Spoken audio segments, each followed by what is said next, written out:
회장님이신 신장인 목사님께서 말씀 전해주시겠습니다.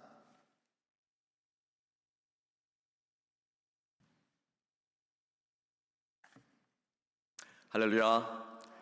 우리 다시 한번 우리 앞뒤 좌우로 우리 한번 인사하며 힘차게 나아갔으면 좋겠습니다. 우리 주님 부활하셨습니다. 주님 부활하셨습니다. 네, 할렐루야. 아멘.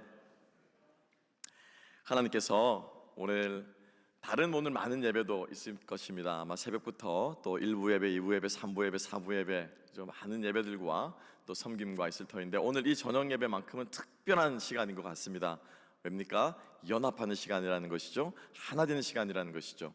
그래서 더 깊은 의미를 담아서 드리는 이 자리에 하나님께서 더 기뻐하시며 우리의 예배를 받으실 줄로 믿습니다. 천국에 가봤다고 하는 말씀을 들으신 분들이 계실 거예요. 그죠?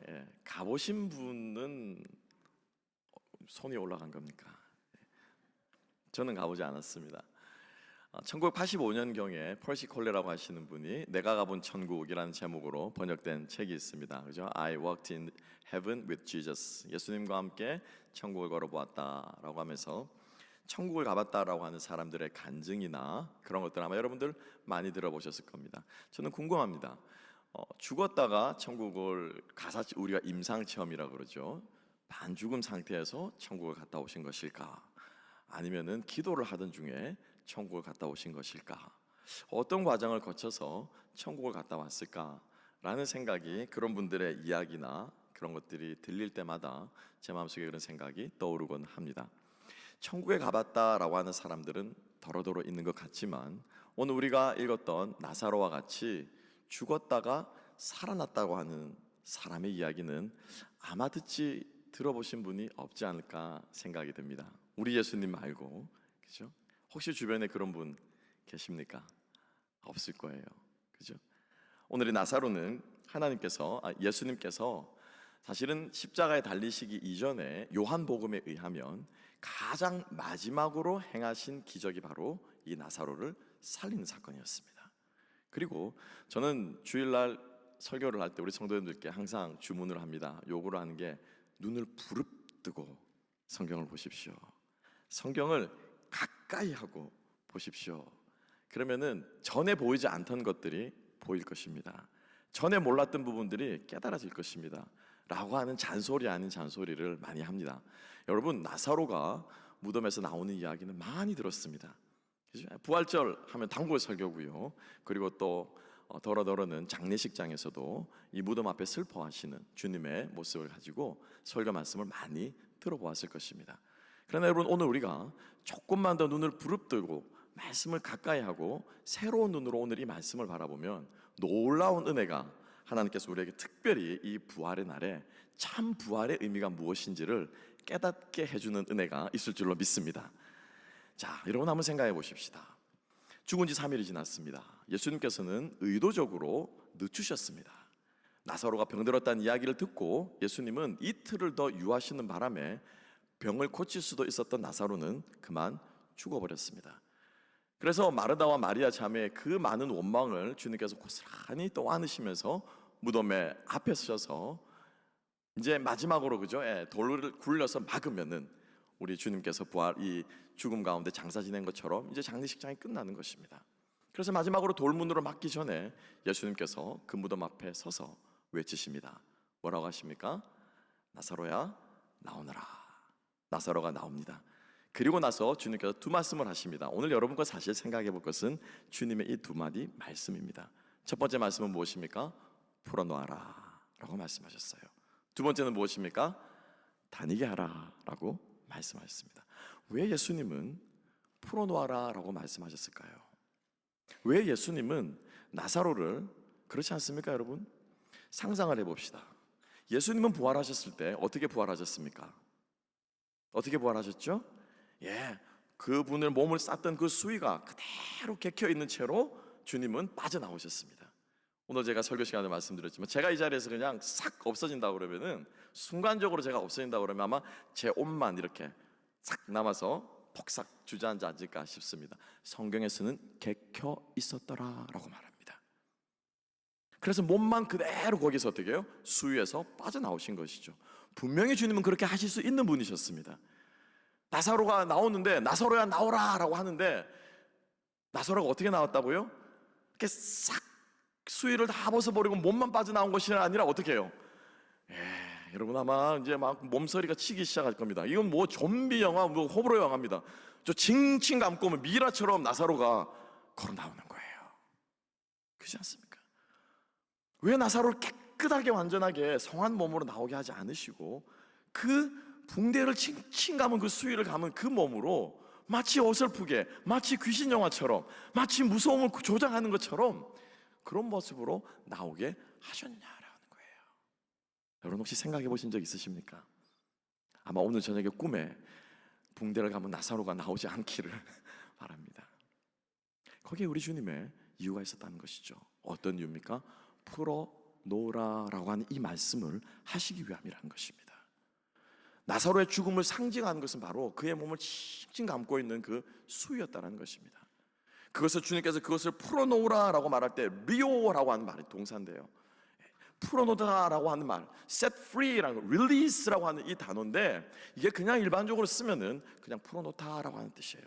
그렇지만 성경에서는 이 단어를 아주 독특하게, 아주 특별한 경우에 복음서 저자와 사도 바울은 누가를 통해서 기록하고 있는 것을 볼 수가 있습니다. 그래서 이 리오라고 하는 말, 풀어놓다라고 하는 이 말은 단지 그냥 개주를 묶어 놓았다가 이 개를 풀어놓는다, 짐승들을 풀어놓는다 라고 하는 이 뜻도 있지만 그것보다 더 중요한 뜻은 요한 1서 3장 8절에는 이렇게 기록하고 있습니다. 죄를 짓는 자는 마귀에게 속하나니 마귀는 처음부터 범죄함이라. 하나님의 아들이 나타나신 것은 마귀의 일을 멸하려 하심이라. 여기서 우리 한글 번역으로는 멸한다라고 하는 말이 있는데 이 멸한다라고 하는 이 말이 무슨 뜻이라고요? 리오라고 하는 거예요. 그래서 풀어놓다라고 하는 뜻도 있지만은 멸한다, 멸절시킨다, 끝장낸다라고 하는 말 뜻이 바로 이 단어에 담겨 있는 것입니다. 주님께서는 보여주고 싶으셨던 거예요. 무엇을요? 사망 권세를 멸하시기 위해서 이 땅에 오신 줄로 믿습니다. 의도적으로 말씀하시고 의도적으로 선포하십니다. 풀어놓아 다니게 하라. 사망의 권세를 멸하여 다니게 하라. 죽음의 권세를 멸하여 다니게 하라라고 우리 주님께서는 외치셨던 것이고 사람들에게 들려주고 싶으셨던 겁니다. 사도행전 2장 24절에 또 이렇게 기록하고 있습니다. 하나님께서 그를 사망의 고통에서 풀어 살리셨으니 이는 그가 사망에 매여 있을 수 없음이었더라. 아멘. 우리 주님께서 사망의 고통 가운데서 이 사망의 고통을 끊어버리시고 이 사망의 고통을 풀어버리시고 이 사망의 고통을 위로하시고 우리 주님께서 우리에게 승리를 주신 줄로 믿습니다. 아멘이십니까? 주님께서 오늘 우리들에게 선포하십니다. 풀어놓아라. 우리를 둘러싸고 있는 모든 것들은 멸함을 받을지어다. 죽음의 권세들은 멸함을 받을지어다. 죄의 권세는 멸함을 받을지어다.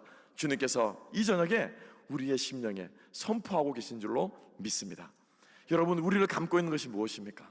우리의 눈앞을 가리고 있는 것이 무엇입니까? 어떤 붕대가 내 힘으로는 끊어버릴 수 없는 죽음의 줄처럼 우리를 여러분 감싸고 있습니까?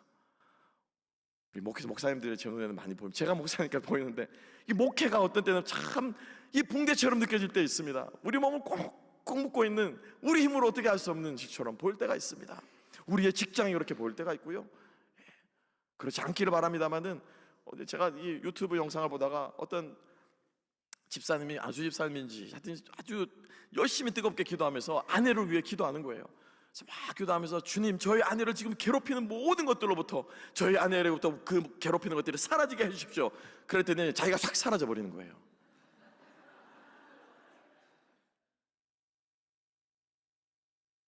웃으시는데 다 경험들이 있으신 것 같으세요.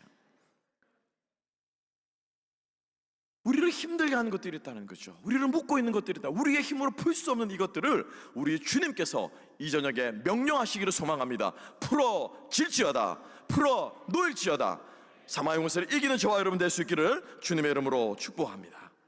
두 번째로 주님께서 풀어놓아서 그 다음에는 어떻게 하라고요? 다니게 하라. 다니게 하라. 그래서 요한복음 12장에서 누구 때문에 사람들이 예수께로 몰려왔다고 했습니까? 제자들이 전도한 거 아닙니다. 베드로가 전도한 것 아니에요. 야고보가 전도한 거 아니라 누구 때문에 예수님께서 있는 그 자리에 사람들이 몰려왔다고요? 나사로를 보려고. 죽은 나사로를 보려고 사람들이 구름대처럼 몰려왔다는 거예요. 누가 어떤 목사님이 그러시더라고요. 목사님, 목회에 성공하시려면 병자 하나 낫게 하면은 구름대처럼 몰려들 겁니다. 하나로 이렇게 부흥할 겁니다. 제 마음이 확 혹하더라고요. 그죠, 여러분? 우리 목사님들이 제일 집중해서 들으시는 것 같아요. 아니, 죽은 사람 살렸다고 하는 그 교회 누가 안 가겠습니까? 암병 고쳤다고 하는 그 목사님의 안수기도를 누가 안 받고 싶어 하겠습니까? 그죠? 나사로를 보려고 구름대 같은 사람들이 몰려왔다는 것입니다. 무슨 말입니까? 부활의 증인이 되라고 하는 거예요.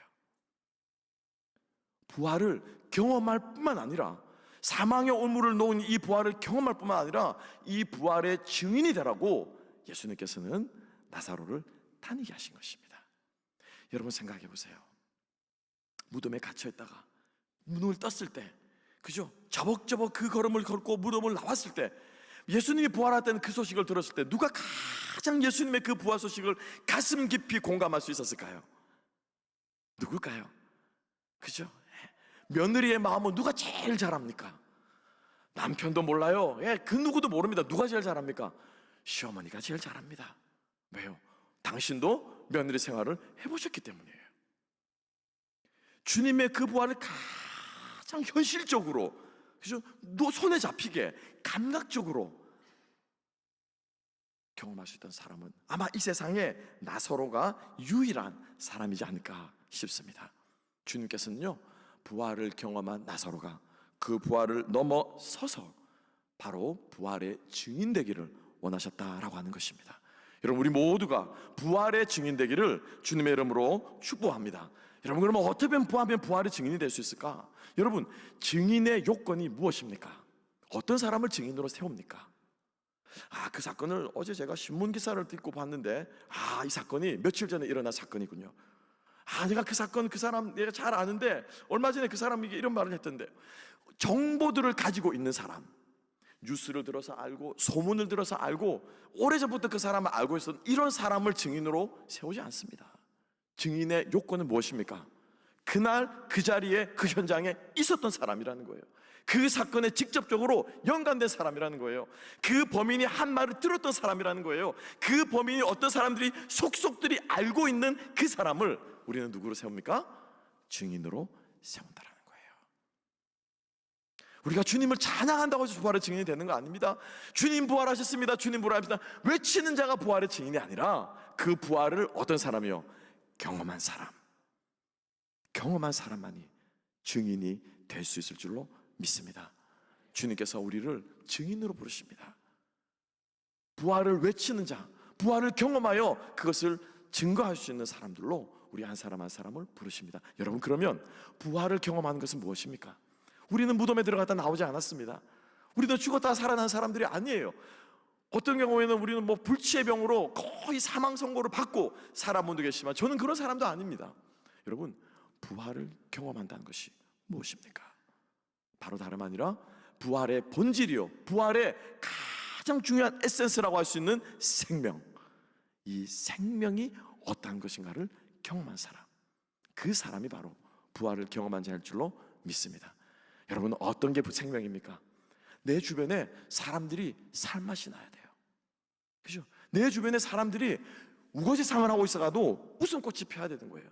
내 주변에 절망하고 절망 가운데 있다가도 소망에, 그래, 한번 힘내보자 라고 하는 마음을 심어줄 줄 아는 그 사람이 생명의 능력을 나눌 줄 아는 사람이요, 생명의 능력을 경험한 사람인 줄로 믿습니다. 여러분들을 통해서요, 쉽게 말씀드립니다. 많은 사람들이 웃게 되는 역사가 있게 되기를 주님의 이름으로 축복합니다. 많은 사람들이 희망을 갖게 되는 역사가 일어나기를 주님의 이름으로 축복합니다. 어떻게 한번 적용해 볼까요? 지금 한번 옆 사람 보면은 웃음이 나올까요? 닭장대소 하면 껄껄껄하면서 내가 당신 때문에 웃습니다, 내가 당신 때문에 삽니다, 내가 당신 때문에 힘들지만 한 번 더 힘을 내보겠습니다 라고 하는 이런 말들이 우리 주변에 많이 일어날 수 있다면 우리는 주님의 부활을 체험한 그 부활의 에센스인 생명을 경험하며 생명을 나누며 나아가는 사람들을 좀 믿습니다. 오늘 이 말씀을 정리하면서 두 마디 말씀 풀어놓아 다니게 하라. 주님께서 오늘도 우리들을 향해서 외치시는 주님의 그 음성을 듣는 저와 여러분 될 수 있기를 주님의 이름으로 축복합니다. 우리 함께 한번 외쳐봅시다. 풀어놓아, 풀어놓아, 다니게 하라, 다니게 하라. 예수의 증인이 되자, 부활의 증인이 되자. 아멘. 하나님 아버지 감사합니다. 그렇습니다. 주님, 오늘 이 저녁에 사망 권세 깨뜨리신 그 주님께서 우리를 향하여 친히 명령하십니다. 우리의 이름을 부르며 그 앉아있는 곳에서 나오라고 명령하십니다. 쓰러진 곳에서 일어나라고 말씀하십니다. 풀어놓아 다니게 하라고 말씀하실 때 주님, 우리의 심령이 죄의 권세로부터 자유함을 얻게 하여 주시옵시고 거짓하는 거짓의 영으로부터 자유하게 하여 주셔서 부활의 증인, 생명의 증인이 되는 우리 모든 달라스 지역교회 모든 성도님들, 목회자들 되게 하여 주시옵소서.